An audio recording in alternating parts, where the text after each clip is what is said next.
Yo people, welcome back to the channel. So it's been a few months now since Vasyl Lomachenko's defeat to Teofimo Lopez for the right to be the undisputed world lightweight champion. The fight between Lomachenko and Lopez was close, but ultimately Lopez won the rounds in the eyes of the judges, and Lopez is now the unified WBA, WBO and IBF lightweight title holder. After the fight, Lomachenko made various excuses such as his shoulder injury and remained in the belief that he won the fight with Lopez, even though most objective boxing fans thought otherwise. That's fair enough. There's no problem with a fighter believing that he won a close fight, even if he didn't get the decision.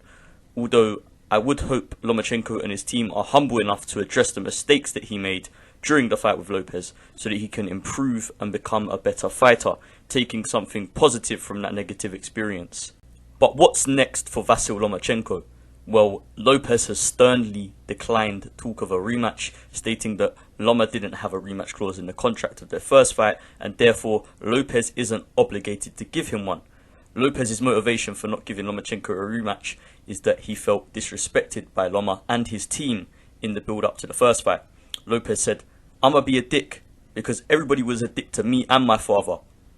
I'll take Lopez's comments at face value.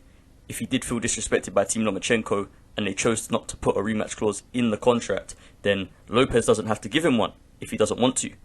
However, Lopez critics would say that Lopez's arguments against a rematch are just excuses to duck Lomachenko, which could be plausible, but like Lopez said, he's moving on to, in quotes, bigger and better things.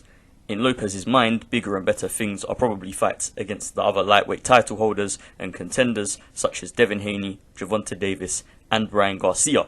So, with Lopez not an option, who could Lomachenko fight? Well, Devin Haney holds the WBC lightweight title and has expressed an interest in unifying with Lopez. However, that fight might not happen next, as Lopez has a mandatory challenger in George Kambosos to fight first. Haney actually addressed a potential fight with Lomachenko, saying, in quotes, "I remember at a time when Loma wouldn't even say my name. Like I was his mandatory. He wouldn't even say my name. He wouldn't act like I even existed. So it's like, do I even want to give you a shot? Do you deserve a shot right now? Or do I want to fight one of these guys, these young guys, who actually speak of my name and, throw me in the hat?" At one point, Loma wouldn't even throw me in the hat. He would act like I didn't even exist. So it's like, do I really want to give you a shot? End quote. Now, I can understand Devin Haney's perspective, but these young guys at lightweight are behaving quite diva-ish in my opinion. Some of the things they're saying are quite immature.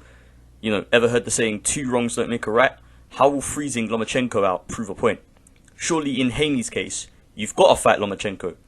If you win, that's a freeweight world champion on your resume. And with a poor resume like Haney's, a fight against Lomachenko should be the perfect opportunity to improve that resume if you can't get the Lopez fight next. So, with Lopez and Haney freezing him out, where next for Lomachenko? I think Lomachenko could benefit from moving down in weight, at least for the time being, as he's not going to get a title shot at 135 pounds to get himself back in the frame. But the Super-Featherweight title holders surely wouldn't make more money elsewhere than a fight with Lomachenko. So that's a viable option in my opinion. Let me know in the comment section if you agree. Should Lomachenko move back down to Super-Featherweight? Lomachenko himself wants the WBA Super-Featherweight title holder Gervonta Davis to fight him. However, Lomachenko has called out Tank before with little interest from the side of Mayweather Promotions. Davis looks more likely to fight Ryan Garcia next at lightweight.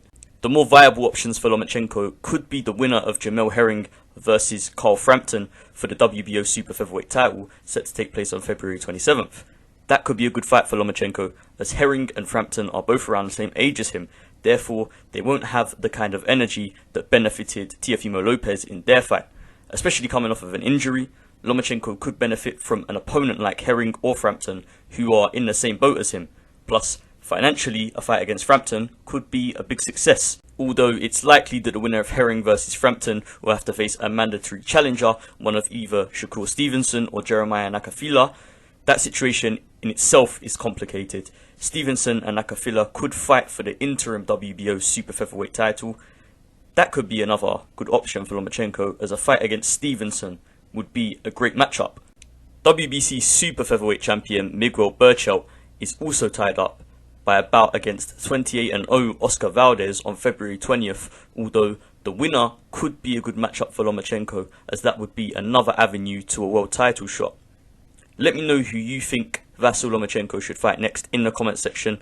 Like the video if you did enjoy, subscribe to the channel if you are new, and remember to turn on post notifications to stay notified whenever I upload a new video.